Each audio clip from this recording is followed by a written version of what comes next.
Hello, bonjour. Aujourd'hui, on va parler de Meghan Markle et le prince Harry. On va parler du visa du prince Harry. Oui, on en reparle encore parce que cette Heritage Foundation, c'est-à-dire ce groupe, cette organisation d'extrême droite, veut absolument qu'on renvoie le prince Harry en Angleterre. Ils essaient de faire appel à la décision du gouvernement américain, du juge, de ne pas publier le document d'immigration du prince Harry.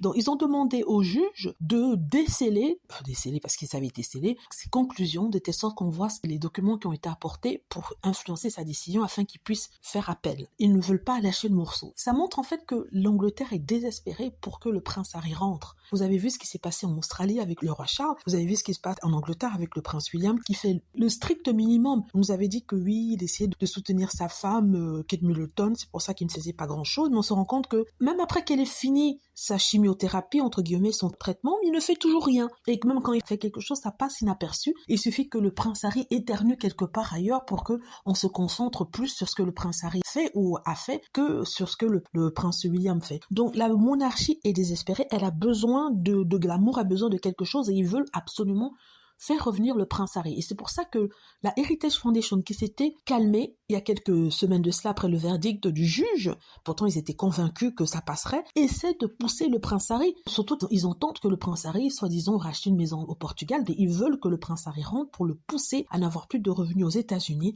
à n'avoir plus rien et à revenir dans la famille royale. Vous vous rendez compte? Mais ça ne marchera pas. Ils espèrent aussi que Trump vienne au pouvoir. Vous vous rendez compte? Des gens disent qu'ils vont aller voter pour Trump, hein. Pourtant, ils ne sont pas des Trumpistes parce qu'ils veulent qu'on renvoie Harry. Ce qu'ils ne comprennent pas, c'est qu'il y a une loi. Disons, même si Harry avait menti qu'il n'avait pas pris de drogue, il y a des lois. Il est quand même le père d'enfants américains. Il est marié à Meghan Markle. Donc, on ne pourra pas le rejeter comme ça. Il y a des exemples d'autres stars qui sont aux États-Unis, qui ont pris de la drogue et qui sont pourtant là-bas. Je parle par exemple Sting, qu'on connaît bien, qui est même devenu américain. On voit par exemple Mick Jagger. Bon, c'est très bien qu'il a pris de la drogue, qu'il était là-bas. Même Piers Morgan lui-même a pris de la drogue, mais ça ne l'empêche pas de voyager, à le faire des allers-retours entre les États-Unis et là. Mais il faudrait expliquer ce qu'ils ont marqué dans leur fiche d'immigration. Non, en tout cas, je vous dis ça parce que ces gens insistent, quoi. C'est ce que je voulais dire. Donc, dites-moi ce que vous en pensez. J'espère que vous avez aimé la vidéo. N'hésitez pas à cliquer sur like si c'est le cas, à vous abonner pour plus de vidéos et à cliquer sur la petite cloche afin de être averti lorsque je poste une nouvelle vidéo. Merci.